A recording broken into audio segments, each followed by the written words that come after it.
Oke, kita lanjut ke bagian wadah unit test ya teman-teman. Tapi sebelumnya, ini ada sedikit koreksi ya. Sebenarnya kemarin tuh seharusnya nama judul bagian materinya nggak cuma wadah unit test ya, tapi ada bahan dan wadah unit test. Kemudian di bagian subbabnya juga masih salah ya. Jadi kemarin itu aku lupa benerin dan terbawa sampai larut terus ya, sampai kayak episode sebelumnya. Dan sekarang baru dibenerin. Ini baru ngeh. Kita lanjut sekarang di bagian bahan dan wadah unit test. Kalau kemarin kita udah tahu apa aja yang harus dibuat di dalam unit test ya, dan targetnya apa aja yang harus dicapai di dalam pembuatan unit test ya. Kalau sekarang kita bahas bahan dan wadahnya. Jadi dulu waktu pertama kali aku kenal unit test, aku tuh sempat overthinking sendiri ya. Best practice unit test itu khususnya di bagian sampel data sama wadahnya atau hasil dari unit testnya itu ya. Bukan kode coverage, tapi sebuah data ya. Itu harus ditaruh di mana gitu loh. Jadi dulu aku sempat bingung ya. Dan akhirnya setelah banyak informasi dari senior-senior ya, dari teman-teman aku waktu aku masih kerja, akhirnya dapat pencerahan ya. Kita mulai dari sampel data dulu. Nah, di sini ada 3. Ini sesuai prioritasnya ya. Jadi selalu utamakan yang nomor 1 ya. Untuk sampel data unit test, yang paling bagus adalah menggunakan data kasus sesungguhnya. Jadi katakanlah teman-teman misalkan disuruh bikin website e-commerce gitu ya. Nah, di situ teman-teman bikin sampel data yang sebetulnya gitu loh. Jadi misalkan fotonya ya foto produk yang beneran, entah itu buah-buahan atau apa. Kemudian namanya disesuaikan, kemudian nama tokonya dan lain sebagainya ya. Itu benar-benar disesuaikan. Begitu juga dengan aplikasi yang lainnya. Kalau bisa minta juga sampel datanya atau data realnya ya ke klien. Jadi kita benar-benar menggunakan positive test case ataupun negative test case ya dengan data yang sesungguhnya. Karena dengan menggunakan data yang sesungguhnya, aplikasi kita akan lebih teruji lagi. Jadi seolah-olah pada saat masa pengembangan aplikasi kita itu sudah digunakan gitu loh. Nah, itu lebih cepat lagi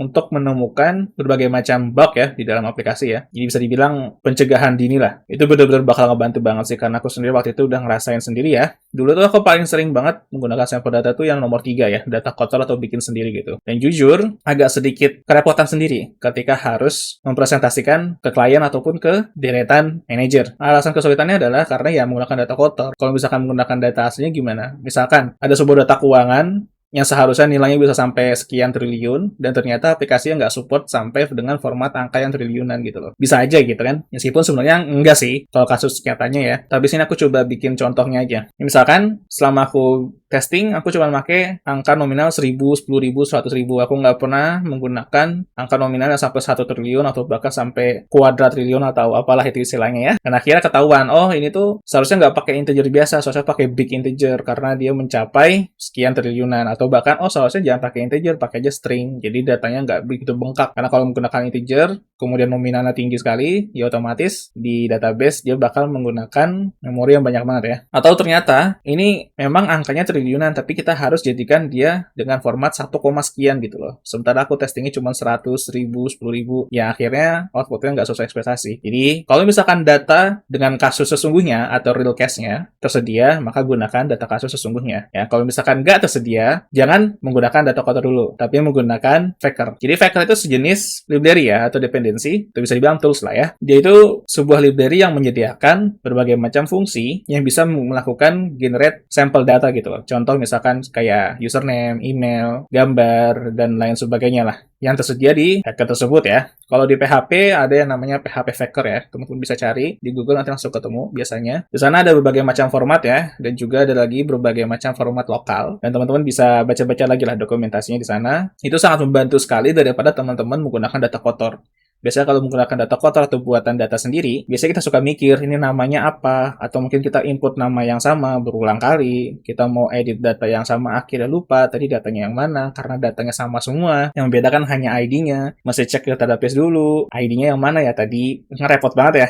Jadi biasakan selalu menggunakan data kasus yang sesungguhnya atau generated data dari Faker. Oke, itu untuk sampel data unit test ya. Kita lanjut lagi ke bagian wadahnya. Terkadang di sebuah aplikasi kan ada ya yang namanya kita harus testing yang berhubungan dengan database lah. Seperti fitur create, update, atau delete data ya. Ketika kita testing fitur create, kan pasti masuk ke database ya jadinya ya. Kan itu bakal nyampah ya kalau misalkan kita melakukan unit test berulang kali gitu kan. Dan akhirnya banyak banget baris data atau record yang nggak kepake. Di sini direkomendasikan bikin database terpisah khusus untuk unit test. Jadi Jadi, misalkan database project A itu untuk developnya, sementara database project A underscore test itu untuk unit testnya. Jadi dibikin database terpisah itu nggak apa-apa banget dan boleh banget. Khusus untuk fitur yang berkaitan dengan email ya, kayak lupa password atau lain sebagainya ya, yang memerlukan konfirmasi dari user, maka gunakan fake SMTP ya, jika ingin melakukan tes pengiriman email. Contohnya, kita bisa menggunakan Mailtrap. Ini yang paling gampang ya menurut aku, kemudian ada Mailhawk, kemudian ada mail sender yang ada di Laragon. Menurut aku sih yang paling gampang Mailtrap lah. Teman-teman tinggal kunjungin website-nya aja Mailtrap. Nanti ada caranya di sana. Kemudian nanti tinggal disesuaikan pengaturan PHP SMTP yang ada di komputer teman-teman. Nanti tinggal dihubungkan ke domainnya si Mailtrap. Atau apalah itu istilahnya aku lupa. Pokoknya kurang lebih ada yang sudah tak-atik sedikit. Itu untuk yang berkaitan dengan pengiriman email. Kemudian yang terakhir adalah tanpa database pun, hanya mengandalkan return saja, itu nggak masalah. Karena yang namanya unit test itu harus cepat. Kita nggak mungkin mikirin gimana caranya unit test itu yang bagus itu seperti apa. Secara terus-menerus atau berlarut-larut lah. Karena kita hanya ingin menguji aplikasi. Jadi jangan buang-buang waktu di persoalan masalah ini gitu loh. Ikutin aja kesepakatannya kalau ada. Kalau misalkan nggak ada ya sudah bikin aja database terpisah. Ya kalau misalkan mau lebih ke jelas ya dokumentasi unit test ya. Ini loh datanya hasil dari unit test. Kalau misalkan teman-teman mau dokumentasikan ya. Misalkan enggak, mengandalkan return aja dari setiap metode yang dibuatkan unit testnya itu nggak masalah. Tapi kalau dari pendapat pribadi, selalu gunakan database terpisah untuk unit test. Kemudian, untuk yang berkaitan dengan email, selalu gunakan fake SMTP. Yang jadi nggak cuma mengandalkan return dari setiap metode aja. Biar lebih terdokumentasi dan lebih kelihatan hasilnya ya. Karena kalau sudah pengiriman email, itu berbeda cerita. Akan lebih valid lagi kalau misalkan benar-benar terkirim emailnya. Oke, jadi itu aja ya untuk bahan dan wadah unit test. Selanjutnya kita bakal ke simulasi unit test ya sebetulnya ya, kalau kemarin. Cuman menurut aku, kayaknya banyak banget ya yang harus aku persiapkan terlebih dahulu ya. Jadi mungkin untuk simulasi unit testnya menggunakan bahasa pengalaman PHP, ketika video ini dibuat ditunda dulu karena baru masuk kuliah juga ya, baru mulai semester baru, jadi banyak tugas juga, aku perlu waktu untuk menyiapkan simulasi tersebut. Jadi aku tarik ke off aja. Jadi kita bakal masuk ke kesimpulan ya. Oke, kita lanjut ke bagian kesimpulan di video selanjutnya.